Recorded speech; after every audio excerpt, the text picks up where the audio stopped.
बिस्मिल्लाहिर्रहमानिर्रहीम। नहायत ही मोहतरम और मुअज़्ज़ज़ मुसलमान भाई और बहनों, अस्सलामु अलैकुम रहमतुल्लाहि व बरकातुहू।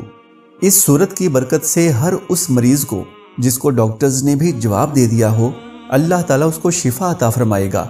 इस अमल की बरकत से बहुत ही आसान वजीफ़ा है, इंशाअल्लाह बहुत ही ज़्यादा फ़वाइद हासिल होंगे। ये अमल हर ला इलाज मर्ज़ से शिफा पाने वाला अमल है, जिसको हज़रत अली करमुल्लाह से मनकूल किया जाता है।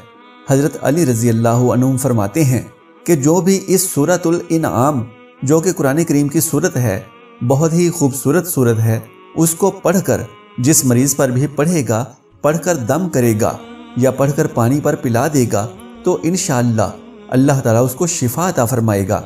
सूरतुल इनआम जो कि कुरान करीम की सूरत है, उसको पढ़कर आपने अव्वल व आखिर दुरूद पाक पढ़ना है और इस सूरत को एक मरतबा पानी पर पढ़कर दम करके मरीज़ को कम से कम 40 दिन तक ये अमल करके उसको पिलाना है। इंशाअल्लाह जब आप ये अमल करेंगे तो आप देखेंगे कि आपका मरीज़ जिसको डॉक्टर्स ने जवाब दे दिया हो, इंशाअल्लाह ताला उसको शिफा अता होगी। इसके अलावा किसी और बीमारी के लिए, जो ब्लड प्रेशर, शुगर या इस किस्म की बीमारियों के लिए भी आप कर सकते हैं। और एक जगह ये भी फरमाया जाता है कि आप इसको इलाज के हवाले से भी कर सकते हैं, क्योंकि आपके अंदर अगर कोई भी मसला मसाइल है तो इलाज के साथ साथ आपको चाहिए कि आप ये इलाज भी ज़रूर करें, कुरान करीम से भी ज़रूर अपना इलाज किया करें। साथ साथ बेशक डॉक्टरी इलाज भी करवाएं, लेकिन कुरान करीम का इलाज भी आपको लाजमी करना चाहिए, क्योंकि सहाबा इकराम रज़वानुल्लाहि अजमाइन कुरान करीम से ही अपने हर मसले का हल ढूंढा करते थे। नबी सल्लल्लाहु अलैहि वसल्लम के दौर में जब यूनान का एक बहुत बड़ा तबीब, उसने सोचा कि मदीने में आकर एक तबीब खाना खोलूं, तो उसे वहां पर काफ़ी अरसा गुजर गया।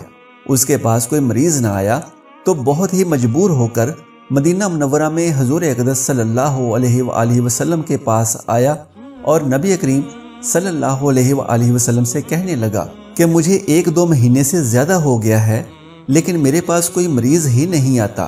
क्या वजह है इसकी? क्या आपके यहाँ कोई बीमार नहीं होता है? तो नबी सल्लल्लाहु अलैहि वसल्लम मुस्कुरा दिए और आप सल्लल्लाहु अलैहि वसल्लम ने फरमाया कि आप इन सहाबा से क्यों नहीं पूछ लेते।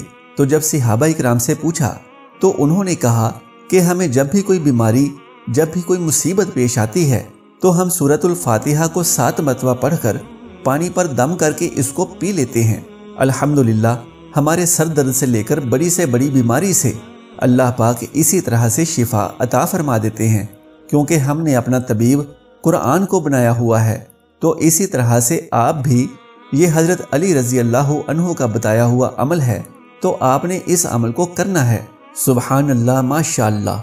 दोस्तों, अगर आपको आज की ये मालूमाती वीडियो पसंद आ जाए तो बराए मेहरबानी वीडियो को लाइक कर दीजिए और मेरे इस्लामी और इस्लाही चैनल को सब्सक्राइब कर दीजिए। जज़ाकल्लाहु खैरन कसीरा। अल्लाह हम सब का हामी और नासिर हो।